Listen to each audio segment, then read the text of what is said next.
তোমরা যারা 2027 সালে মাধ্যমিক পরীক্ষা দিতে চলছো আর মাধ্যমিক পরীক্ষা দেখো, এর আগে কিন্তু আমি তোমাদের যত টাইপের শর্ট কোশ্চেন ছিল সমস্ত টাইপের শর্ট কোশ্চেন প্রত্যেকটি অধ্যায় থেকে আমি কমপ্লিট করে দিয়েছি। তো সেখানে সেগুলো তোমরা দেখে আসতে পারো প্লে লিস্ট থেকে, কিংবা তোমাদের আজকে এই মুহূর্তে যেই সাজেশন এবং উত্তর দিতে চলছে এটি কিন্তু 3 নম্বরের। তোমরা জানো তোমাদের কিন্তু 2 নম্বরও কিন্তু আমি কমপ্লিট করে দিয়েছি।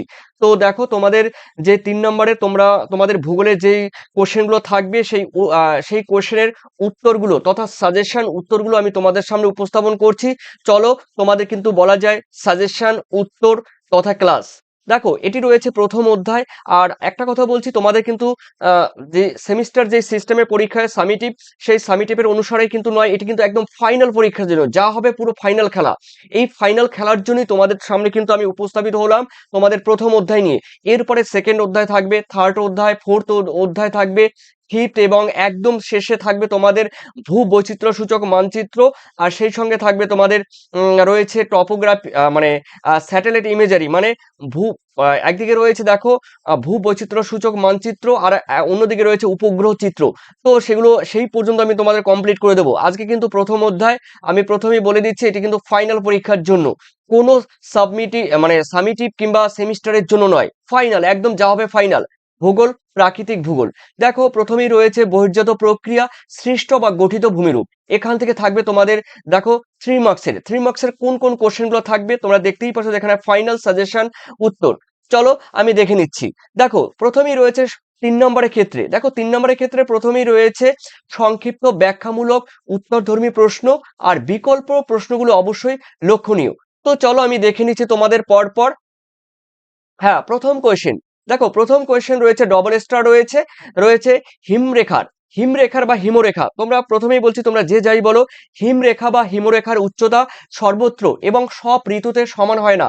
দেখো, মানে আমরা জানি হিমরেখা বা হিমরেখা কাকে বলে। আমরা জানি যে পর্বতের গায়ে বা মানে পর্বতের গায়ে যে রেখা বরাবর উচ্চতায় তুষার গলে বড় মানে জল জমে তুষারে পরিণত হয়, এবং যে রেখা বরাবর তুষার গলে জলে পরিণত হয়, সেই রেখাকে আমরা জানি হিমরেখা বা হিমরেখা বলে।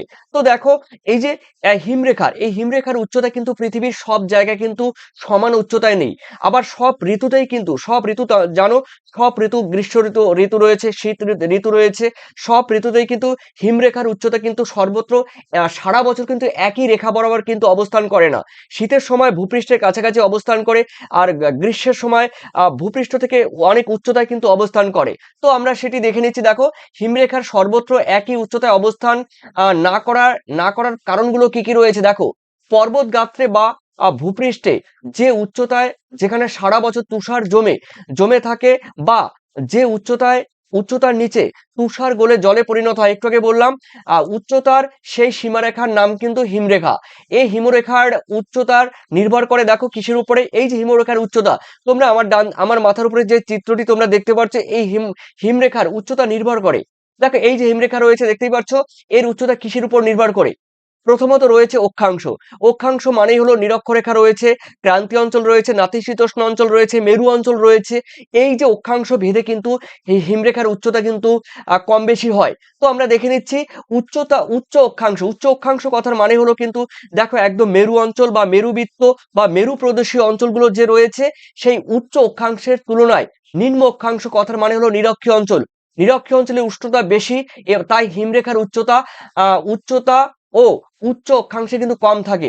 হিমরেখার উচ্চতা মানে নিরক্ষীয় অঞ্চলে অনেক উপরে থাকে, আর আর মেরু অঞ্চলে যেখানে বরফ বেশি, অর্থাৎ সারা বছর প্রায় ঠান্ডা থাকে, সেখানে কিন্তু হিমরেখার উচ্চতা কিন্তু খুবই কম, একদম ভূপৃষ্ঠের কাছাকাছি 100 মিটারের মধ্যে অবস্থান করে।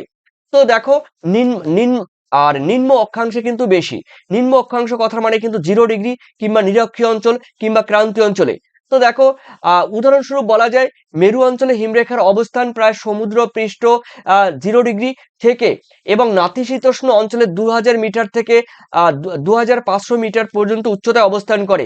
ক্রান্তীয় অঞ্চলে কিন্তু 4000 থেকে 4500 মিটার উচ্চতায় অবস্থান করে।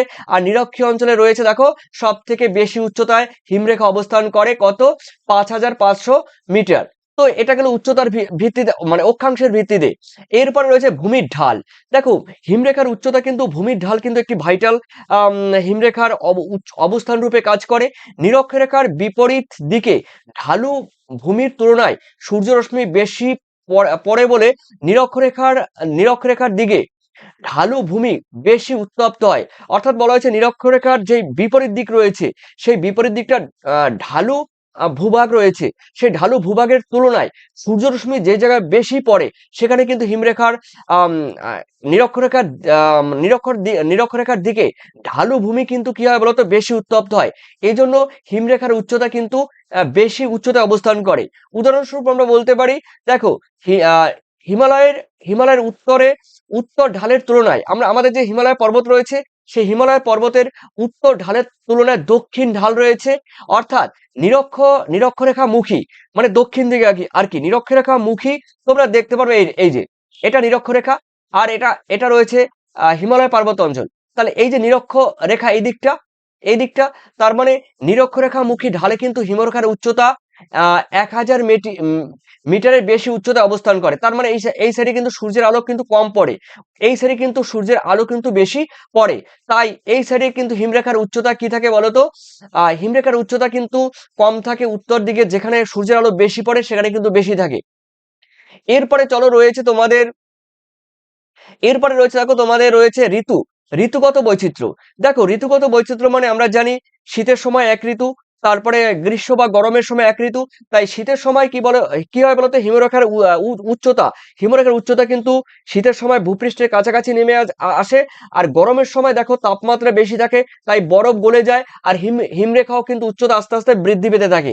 তাই বলা হয়েছে শীতকালে হিমালয়ের কোনো অংশ হিমরেখার প্রায় 3700 মিটার নেমে আসে, এবং গ্রীষ্মকালে 4000 মিটার উপরে কিন্তু উঠে যায়, যেটি বললাম। এরপরে রয়েছে দেখো তোমাদের বায়ু প্রবাহ। দেখো বায়ু প্রবাহ কিন্তু হিমরেখার উচ্চতার ক্ষেত্রে একটি গুরুত্বপূর্ণ ভূমিকা পালন করে।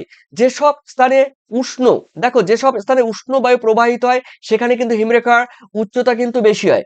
দেখো স্বাভাবিক উচ্চতা বাড়লে কিন্তু কি হয় যেন, মানে কোনো উষ্ণ বায়ু যদি প্রবাহিত হয়, সেই উষ্ণ বায়ু প্রবাহিত হলে কি হয়, হিমরেখা পাহাড়ের যে হিমরেখা বা হিমরেখা রয়েছে সেই হিমরেখাকে গলিয়ে দেয়।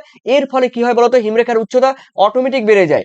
দক্ষিণ আমেরিকা যে রয়েছে, সরি উত্তর আমেরিকা যে রয়েছে, সেই উত্তর আমেরিকার কিন্তু দেখো ক্যালিফোর্নিয়ার সাইডে বিশেষ করে রয়েছে চিনুক বলে এক ধরনের উষ্ণ বায়ু রয়েছে। সেই উষ্ণ বায়ু যেখান দিয়ে প্রবাহিত হবে সেই সব জায়গার কিন্তু বরফ গলিয়ে দেয়। এর ফলে হিমরেখার উচ্চতা কিন্তু অটোমেটিক বৃদ্ধি পায়। তার মানে চিনুককে কিন্তু তুষার ভক্ষকও বলা হয়। আবার দেখো এখানে রয়েছে আবার পর্বতের একদিকে উষ্ণ বায়ু, অন্যদিকে শীতল বায়ু প্রবাহিত হলে উভয় দিকের মধ্যে কিন্তু হিমরেখার উচ্চতার পার্থক্য ঘটে। রকি পর্বতের পূর্ব ঢালে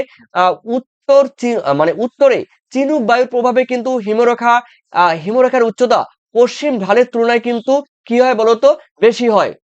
এরপরে তোমরা দেখো এই শর্ট করে দিয়েছি, তোমরা পারলে কিন্তু এই 3টি পয়েন্টও কিন্তু লিখে দিতে পারবে।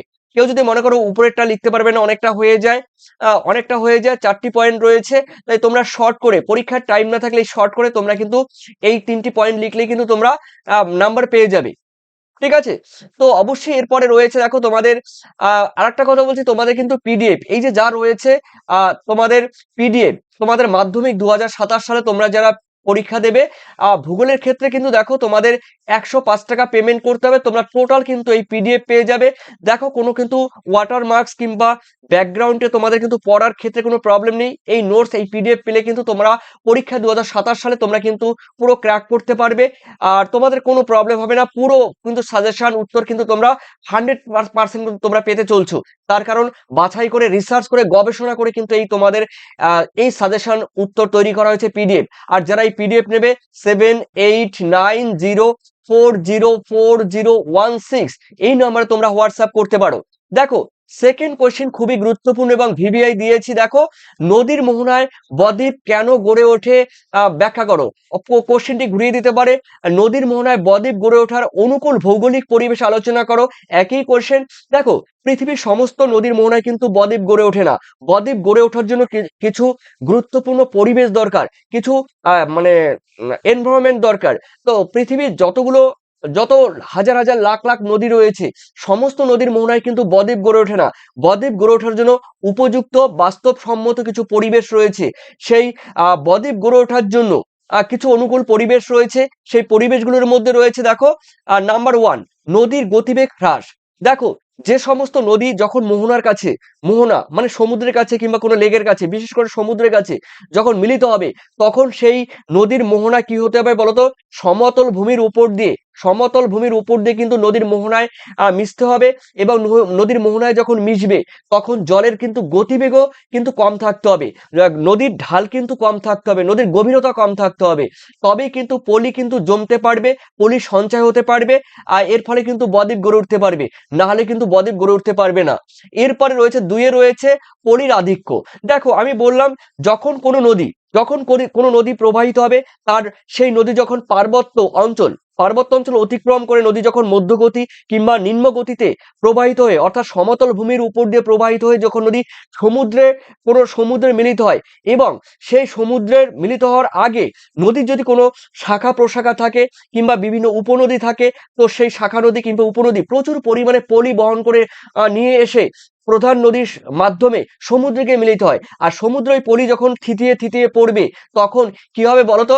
নদীর মোহনার কাছে কিন্তু বদ্বীপ গড়ে ওঠার জন্য যে একটি উপযুক্ত, একটি সুইটেবল পরিবেশ, সেই সুইটেবল পরিবেশ কিন্তু তৈরি হবে। এরপরে রয়েছে দেখো তোমাদের তিনে বলা হয়েছে সমুদ্রের জোয়ার ভাটা। দেখো, এখানে লিখে দিয়েছি মোহনায় যদি সমুদ্রের জোয়ার ভাটার প্রকোপ কম থাকে, মানে অবশ্যই কম থাকতে হবে। সমুদ্র স্রোত কিন্তু পলিগুলোকে সরিয়ে নিয়ে যায়। সমুদ্রে যদি প্রচুর স্রোত থাকে, কারেন্ট থাকে, তাহলে সমুদ্রের জল যখন দ্রুত বেগে চলাচল করে, তখন নদীর মোহনায় যে পলি জমে, সেই পলি কিন্তু ওখানে জমতে পারবে না। তাই সমুদ্রের কিন্তু দেখো স্রোত, কারেন্ট কিন্তু ধীরগতি হতে হবে, কম হতে হবে, জোয়ার ভাটার প্রকোপ কিন্তু কম থাকতে হবে। তবেই কিন্তু পলিগুলো জমার বা পলিগুলো থিতিয়ে পড়ার একটি সুযোগ থাকবে। তাই বদ্বীপ গড়ে ওঠার জন্য অবশ্যই সমুদ্রের জোয়ার ভাটার প্রকোপ কিন্তু কম থাকতে হবে। তবেই কিন্তু বদ্বীপ গড়ে ওঠার অনুকূল পরিবেশ তৈরি হবে। মাধ্যমিক 2027 পরীক্ষার্থীদের জন্য সুখবর, কম সময়ে বেশি নম্বরের প্রস্তুতি। ভূগোল বিষয়ে সম্পূর্ণ ফাইনাল সাজেশন আনসার পিডিএফ এখনই পাবেন। অধ্যায় ভিত্তিক গুরুত্ব প্রশ্ন উত্তর 1, 2, 3 ও 5 নোট সাজেশন এবং বাছাই করা ম্যাপ পয়েন্টিং সবকিছু একসঙ্গে। সহজ ভাষায় তৈরি এই নোটস তোমার পরীক্ষাকে করবে আরো শক্তিশালী। মূল্য মাত্র 105 টাকা। পিডিএফ সংগ্রহ করতে এখনই যোগাযোগ করো। শেষ মুহূর্তের প্রস্তুতি পর্ব সেরে নাও। টার্গেট একাডেমির ফোন নাম্বার দেওয়া হলো। এরপরে রয়েছে আমাদের 4-এ, দেখো রাসায়নিক বিক্রিয়া। আমরা জানি নদীর মিষ্টি জল, আর নদীতে আমরা জানি লবণের পরিমাণ বলা যায় 5% বলা যায় 5%। আর সমুদ্রের লবণের পরিমাণ, প্রচুর লবণের পরিমাণ রয়েছে। গড় লবণতা বলতে পারো তোমাদের 35% বলতে পারো। ঠিক আছে, তো সেখানে দেখো সমুদ্রের লবণের পরিমাণ বেশি, কিন্তু নদীর জলে লবণের পরিমাণ কিন্তু কম। তাই বলা হয়েছে নদীর মিষ্টি জল যখন সমুদ্রের নোনা জলের সংস্পর্শে আসে, তখন এক ধরনের রাসায়নিক বিক্রিয়া ঘটে। এর ফলে জলে ভাসমান যে সূক্ষ্ম সূক্ষ্ম পলি কণাগুলো রয়েছে, সেগুলো জমাট বেঁধে ভারী হয়ে নিচে থিতিয়ে পড়ে, মানে নিচে আস্তে আস্তে জমা হয়। ওকে, আর এরপরে 5 নম্বরের লাস্ট পয়েন্ট রয়েছে দেখো, অগভীর সমুদ্র ও অনুকূল উপকূল। বলা হয়েছে দেখো, নদীর উপকূল ভাগ কিন্তু অবশ্যই অগভীর হতে হবে। বেশি গভীর থাকলে কিন্তু পলি জমার কোনো সুযোগ থাকবে না। বেশি গভীর রয়েছে বলে আমাদের পশ্চিম বাহিনীর নদী রয়েছে নর্মদা, তাপ্তি। এর গভীরতা, মোহনার কাছে গভীরতা বেশি, শাখা প্রশাখা নদীর সংখ্যা কম। ঠিক আছে, নদীতে পলির বহন ক্ষমতা কম।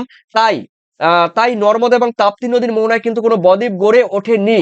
তাই নদী কিন্তু অবশ্যই অগভীর হতে হবে। আর সেই সঙ্গে কিন্তু দেখো, নদী যেখানে নদী যখন কোনো সাগরে মিলিত হবে, সেই সমুদ্রের গভীরতা কম হতে হবে, এবং উপকূলবর্তী অঞ্চল সুরক্ষিত থাকবে।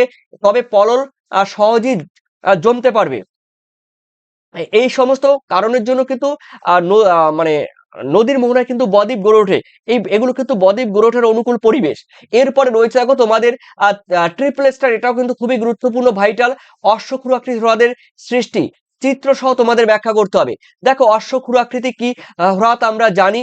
দেখো, তোমরাও জানো অনেকে যে অশ্বক্ষুরাকৃতি হ্রদ কাকে বলে। ঠিক আছে, তো অশ্বক্ষুরাকৃতির হ্রদ আমরা জানি, দেখো সেটি অবশ্যই আমি তোমাদের বলে দেবো।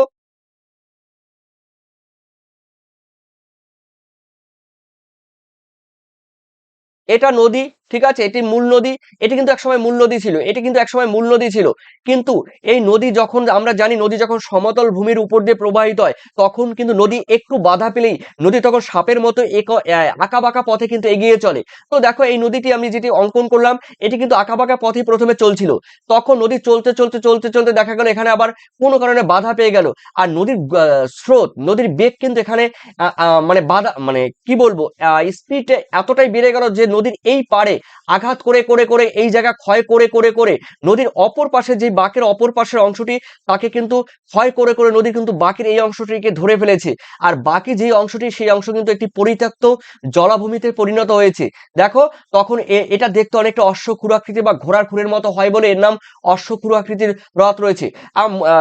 মালদা মুর্শিদাবাদের মতিঝিলে কিন্তু এরকম অশ্বক্ষুরাকৃতির হ্রদ দেখা যায়, আমি একটু পরে বলছি। চলো দেখো, অশ্বক্ষুরাকৃতির হ্রদের সৃষ্টি হলো সর্পিলাকার, মানে সাপের মতো গতি।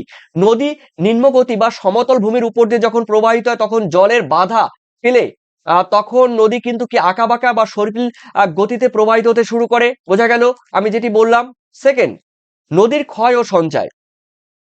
বাঁকের বাইরে, বাঁকের বাইরের দিকের অংশ, দেখো অবতল তীরে, এই যে বাঁকের, এই বাঁকের দেখো বাইরের দিকে যে অংশ রয়েছে সেটি অবতল, এই যে অবতল, ঠিক আছে, এই অবতল, সেই অবতল তীব্র জলের বেগ এবং ক্ষয়কার্য বেশি। এই অবতল অংশে তীব্র এবং ক্ষয় করার কাজ বেশি, ফলে তীর ভাঙতে থাকে। অন্যদিকে দেখো ভিতরের দিকে উত্তল, অন্যদিকে কি দেখো ভিতরের দিকে কিন্তু উত্তল থাকে, যেখানে স্রোতের বেগ কিন্তু কম থাকায় পলি কিন্তু সঞ্চিত হয়। সরি, এদিকটা কম বলা হয়েছে, এদিকটা উত্তল, তাই এর এর স্রোতের বেগ কিন্তু এদিকটা কম থাকে এবং এই দিকটা কিন্তু পলি জমার কিন্তু সুযোগ থাকে। এরপর রয়েছে দেখো তোমাদের থার্ডে রয়েছে দেখো বাঁক বৃদ্ধি। এভাবে ক্ষয় ও সঞ্চয়ের ফলে নদী বাঁকের দুই প্রান্ত পরস্পরের কাছাকাছি আসলে, এই দেখো দুই প্রান্ত কাছাকাছি কাছাকাছি আসলে দেখো বাঁকের মধ্যবর্তী অংশটি সরু খাড়িতে পরিণত হয়। এই যে বাঁকের মধ্যবর্তী অংশটি সরু খাড়িতে পরিণত হবে এবং এই সাইডটি একসময় বন্ধ হয়ে যাবে। দেখো এই যে বলা হয়েছে বিচ্ছিন্ন ও হ্রদ, অতিরিক্ত বন্যার সময় এবং প্রবল জলস্রোতের চাপে নদী তার স্বাভাবিক আঁকাবাঁকা পথ ছেড়ে সোজা পথে বেরিয়ে আসবে। এই যে সোজা সোজা পথে বেরিয়ে আসলো, এই সোজা পথে বেরিয়ে আসার ফলে সম্পূর্ণ, দেখো এই যে সম্পূর্ণ বাঁকটি আলাদা হয়ে, ঠিক আছে, অশ্বক্ষুরাকৃতি বা ঘোড়ার খুরের মতো ইউ অক্ষরের মতো কিন্তু অবস্থা একটি হ্রদ সৃষ্টি করেছে। উদাহরণস্বরূপ আমরা বলতে পারি মুর্শিদাবাদের মতিঝিল এরকম অশ্বক্ষুরাকৃতির হ্রদ দেখা যায়। আহ এটি একটি আহ এটি এই প্রক্রিয়ার সৃষ্টি হয়েছে এবং এটি অশ্বক্ষুরাকৃতি হ্রদের একটি উল্লেখযোগ্য কিন্তু উদাহরণ। এখানে কিন্তু চিত্র দিয়েছি, তোমরা চিত্র পরপর দেখে নিতে পারো, ঠিক আছে। এটি কিন্তু লাস্ট চিত্র, এটি কিন্তু লাস্ট চিত্র, এটি কিন্তু কিন্তু রয়েছে থার্ড, এটি রয়েছে সেকেন্ড, এটি রয়েছে ফার্স্ট। দেখো এরপরে রয়েছে তোমাদের আরেকটি গুরুত্বপূর্ণ কোয়েশ্চেন, ভিভিআই ট্রিপল স্টার। নদীর পার্বত্য প্রবাহে গিরিখাত ভিয়াকৃতি এবং ক্যানিয়ন আয়াকৃত উপত্যকার মধ্যে পার্থক্য কি আলোচনা করো। দেখো পার্বত্য অঞ্চলে যেখানে নদী প্রবাহিত হয় এবং যেখানে আর্দ্র অঞ্চল, যেখানে বৃষ্টিপাত বেশি, সেই পার্বত্য অঞ্চলে মানে ভিয়াকৃতির উপত্যকা তৈরি করে। আর শুষ্ক অঞ্চলে কিংবা মরু অঞ্চলে যেখানে নদী কিন্তু কি করে বলতো, পার্শ্বক্ষয়ের তুলনায় নিম্নক্ষয় বেশি করে, এর ফলে আয়াকৃতির উপত্যকা তৈরি করে। আর ভিয়াকৃতি উপত্যকা কি বলতো, ভিয়াকৃতি উপত্যকা কিন্তু উপরের সাইড, মানে উপরের দিকটা চওড়া আর নিচের অংশটা কিন্তু সংকীর্ণ। আর আর অন্যদিকে ক্যানিয়ন কি বলতো, ক্যানিয়ন কিন্তু উপরের দিকটাও যেরকম চওড়া আর নিচ দিকটাও ঠিক সেই রকম চওড়া। অর্থাৎ বলা যায় গিরিখাতের তুলনায় ক্যানিয়নের নিচ দিকটা কিন্তু অনেকটা চওড়া থাকে। ওকে, আর ক্যানিয়ন কি বলতো, এই ক্যানিয়ন যেটি রয়েছে সেটি কিন্তু শুষ্ক বা মরু অঞ্চলে দেখা যায়। বৃষ্টিপাতের পরিমাণ কমের জন্য পার্শ্বক্ষয় কম আর নিম্নক্ষয় কিন্তু বেশি হয়। হ্যাঁ, পরে কোশ্চেন, তবে আমি সংক্ষেপে একটু বলে দিচ্ছি। দেখো গিরিখাত মূলত ভি-আকৃতি এবং আর্দ্র অঞ্চলে এবং নদীর ক্ষয়ের ফলে কিন্তু সৃষ্টি হয়। অন্যদিকে কিন্তু ক্যানিয়ন কিন্তু আই আকৃতি শুষ্ক অঞ্চলে সৃষ্টি হয়। এটি কিন্তু অতি গভীর এবং খাড়া ক্ষয়ের ফলে কিন্তু গড়ে ওঠে। ওকে, এরপরে রয়েছে দেখো তোমাদের 4-এ মরু এবং মরুপ্রায় অঞ্চলে জলের বায়ুর কার্যের প্রাধান্যের দুটি শর্ত কিংবা বায়ুর কার্যের প্রাধান্য আলোচনা করো। দেখো মরু অঞ্চলে বায়ুর কাজের প্রাধান্য, আমরা জানি মরু অঞ্চলে উদ্ভিদের অভাব রয়েছে, মানে গাছপালার পরিমাণ কম, তাই তাই মরু অঞ্চলে কিন্তু বায়ু বায়ু কিন্তু নির্দ্বিধায় কিন্তু চলাচল করতে পারে। তাই মরু অঞ্চলে কিন্তু ক্ষয়কার্য কিন্তু কিংবা সঞ্চয় কার্য কিন্তু সংগঠিত হয়। অন্যদিকে শুষ্ক এবং আলগা মাটি, আমরা জানি মরু অঞ্চলে বৃষ্টিপাতের পরিমাণ কম, বাষ্পীভবনের পরিমাণও কিন্তু দেখো অতিরিক্ত। এর ফলে মাটি সর্বদা কিন্তু শুষ্ক থাকে, আলগা থাকে। তাই গাছের শিকড় না থাকায় মাটি বা বালি এক জায়গা থেকে আরেক জায়গায় উড়ে যেতে পারে, কোনো বাধাহীন ভাবে উড়ে যেতে পারে। ঠিক আছে, এরপরে রয়েছে দেখো বৃষ্টিপাতের অভাব, আমরা জানি মরু অঞ্চলে বার্ষিক বৃষ্টিপাতের পরিমাণ 25 সেন্টিমিটারের কম। তাই মরু অঞ্চলে সর্বদা বালি আলগা থাকে, শিথিল থাকে, ফলে বায়ু এক জায়গা থেকে আরেক জায়গায় উড়ে গিয়ে, ঠিক আছে, তোমার বায়ু কিন্তু কাজ করে থাকে, এক জায়গা থেকে আরেক জায়গায় উড়ে গিয়ে বায়ু কিন্তু নির্দ্বিধায় কাজ করতে পারে। ঠিক আছে, এছাড়া রয়েছে যান্ত্রিক আবহাওয়া বিকারের ফলে শিলা চূর্ণ বিচ্ছিন্ন হয়ে বালুকণায় পরিণত হয়। বছরে বেশিরভাগ সময় কিন্তু মানে বাতাস শুষ্ক এবং বায়ুর কার্যের অনুকূল পরিবেশ কিন্তু তৈরি করে। এরপরে রয়েছে দেখো পশ্চিম বাহিনী নদী, ভারতের পশ্চিম বাহিনী নদীর মোহনায় বদ্বীপ গড়ে ওঠেনি, এর ভৌগোলিক কারণ ব্যাখ্যা করো। প্রথমেই বলেছিলাম দেখো ভারতবর্ষে যে পশ্চিম বাহিনী নদীগুলো রয়েছে, বিশেষ করে নর্মদা, তাপ্তি রয়েছে, সবরমতী রয়েছে, মাহি রয়েছে, কেরালায় রয়েছে, পেরিয়ার রয়েছে, এই সমস্ত নদীগুলোর মোহনায় কোনো বদ্বীপ গড়ে ওঠেনি। বদ্বীপ গড়ে না ওঠার কারণ হলো স্বল্প দৈর্ঘ্য, নদীগুলোর দৈর্ঘ্য কিন্তু খুব কম। তাই পলি যে বহন করে নিয়ে যাবে, সে যাওয়ার মতো কোনো অবকাশ নেই, অর্থাৎ পলি নিয়ে যেতে পারবে না। যেহেতু নদীর দৈর্ঘ্য কম, পলি যেটুকু থাকে সেটুকু কিন্তু কোনো বদ্বীপ গড়ে ওঠার জন্য কোনো অনুকূল পরিবেশ তৈরি করতে পারে না। ভগ্ন উপকূল, দেখো পূর্ব উপকূলের চেয়ে ভারতের পশ্চিম উপকূলগুলি ভগ্ন, গভীর এবং খাড়া ঢাল সম্পন্ন, যার ফলে মোহনার কাছে পশ্চিম বাহিনী নদীগুলি দেখো পলি সঞ্চয় করতে তেমন পারে না, আর বদ্বীপও গড়ে উঠতে পারে না। এরপর রয়েছে দেখো কঠিন শিলা গঠিত ভূমিরূপ, পশ্চিম বাহিনীর ভারতের যে পশ্চিম বাহিনী নদীগুলো রয়েছে, সেই নদীগুলো কিন্তু দেখো নদীগুলো যে অঞ্চলের উপর দিয়ে প্রবাহিত হয়, সেই অঞ্চলগুলি ভূতাত্ত্বিক দিক থেকে কঠিন শিলা দ্বারা গঠিত হয়। নদীগুলো ক্ষয়ের পরিমাণ কিন্তু কম করে, আর এর ফলে কিন্তু যে পলি বা বালি সেগুলো কিন্তু বহন করতে পারে না, তার কারণ পলি বালি পাওয়ার মতো তো জায়গাই নেই, পাবে কোথায়, তাই বহন করার মানে প্রশ্নই ওঠে না। এরপরে রয়েছে দেখো তোমাদের খাড়া ঢাল বলতে দেখো পশ্চিম বাহিনীর যে নদীগুলো আরব সাগরে পতিত হয়েছে, সেই আরব সাগরে কিন্তু ঢাল কিন্তু খাড়া আর খরস্রোতা, তাই এই নদীর মোহনায় কিন্তু কোনো রকম বদ্বীপ গড়ে ওঠার সুযোগ পায়নি। এরপর উপনদীর সংখ্যা কিন্তু পশ্চিম বাহিনীর যে সমস্ত নদীগুলো রয়েছে বললাম, নর্মদা, তাপ্তি, পেরিয়ার, মাহি, তো এই নদীগুলো দেখো দৈর্ঘ্য কম, আর দৈর্ঘ্য কমের সঙ্গে সঙ্গে এর বিভিন্ন যে উপনদী আছে সেই উপনদীর সংখ্যাও কম, আর যে কটা উপনদী আছে সেই কটি উপনদী ঠিকভাবে পলি বহন করার কোনো সামর্থ্য নেই। তাই পশ্চিমী নদীর মোহনায় কোনো বদ্বীপ গড়ে ওঠেনি। নর্মদ ও তাপ্তি দুটি খাড়া ঢালযুক্ত গ্রস্ত উপত্যকার মধ্য দিয়ে অত্যন্ত খরস্রোতা ও দ্রুত গতি সম্পন্ন, তাই এই নদীগুলো দ্রুত বেগে মোহনায় পতিত হয় বলে বদ্বীপ গড়ে ওঠার তেমন কোনো সুযোগ থাকে না। উপরোক্ত কারণগুলোর জন্য কিন্তু পশ্চিমী নদীগুলোর মোহনায় কোনো বদ্বীপ গড়ে ওঠেনি। এরপর দেখো রয়েছে অনুদৈর্ঘ্য বালিয়ারি এবং বারখান বালিয়ারির মধ্যে পার্থক্য। দেখো দুরকম দিয়েছি, একটি পার্থক্য রয়েছে, দুরকম পার্থক্য তোমরা যেটি পড়ো, যেরকম সুযোগ সুবিধা রয়েছে। তো দেখো তোমরা যারা এই যে থার্ড সেমিস্টার তো দেখো এই যে তোমাদের ভূগোল মাধ্যমিক, তোমরা যারা 2027 সালে ভূগোল পরীক্ষা দিতে চলছো, তোমাদের 7890404016 এই নাম্বারে তোমাদের পেমেন্ট মানে হোয়াটসঅ্যাপ করতে হবে, আর পেমেন্ট করার জন্য কিন্তু 79 এই নাম্বারটি রয়েছে। তো তোমরা কিন্তু টোটাল উত্তরগুলো পেয়ে যাবে এবং ম্যাপ পয়েন্টও পেয়ে যাবে, শর্ট কোশ্চেন পেয়ে যাবে 2 নাম্বার, 3 নাম্বার এবং 5 নাম্বারের ব্রড কোশ্চেনও মানে রচনা ধর্মীয় প্রশ্ন পেয়ে যাবে, আর মডেল কোশ্চেন পেপারও তোমরা পাবে। তো যারা এই পিডিএফ নেবে অবশ্যই তোমরা কিন্তু এই নাম্বারে যোগাযোগ করবে আর 100% কিন্তু তোমাদের সাজেশন তোমরা পেয়ে যাবে। আর তোমাদের মূল্যবান কমেন্ট সেকশনে জানাবে। এর পরের ভিডিও অবশ্যই তোমাদের সেকেন্ড অধ্যায় থেকে 3 নম্বরে কোন কোশ্চেনগুলো রয়েছে সেগুলো আমি তোমাদের দেব। এরপরে থার্ড অধ্যায়, ফোর্থ অধ্যায়, এরকম করে তোমাদের টোটাল আমি একদম স্যাটেলাইট ইমেজারি আর টপোগ্রাফিক্যাল মানচিত্র পর্যন্ত তোমাদের আমি কভার করে দেবো 3 নম্বরে। 3 নম্বর শেষ হলে তবেই আমি তোমাদের 5 নম্বর আমি তোমাদের ভিডিও দেবো। ওকে, তো তোমাদের মূল্যবান কমেন্ট সেকশনে জানিও। ধন্যবাদ তোমাদের সবাইকে, থ্যাংক ইউ। মাধ্যমিক 2027 পরীক্ষার্থীদের জন্য সুখবর, কম সময়ে বেশি নম্বরের প্রস্তুতি। ভূগোল বিষয়ে সম্পূর্ণ ফাইনাল সাজেশন আনসার পিডিএফ এখনই পাবেন। অধ্যায় ভিত্তিক গুরুত্ব প্রশ্ন উত্তর 1, 2, 3 ও 5 নম্বর সাজেশন এবং বাছাই করা ম্যাপ পয়েন্টিং সবকিছু একসঙ্গে। সহজ ভাষায় তৈরি এই নোটস তোমার পরীক্ষাকে করবে আরো শক্তিশালী। মূল্য মাত্র 105 টাকা। পিডিএফ সংগ্রহ করতে এখনই যোগাযোগ করো। শেষ মুহূর্তের প্রস্তুতি পর্ব সেরে নাও। টার্গেট একাডেমির ফোন নাম্বার দেওয়া হলো।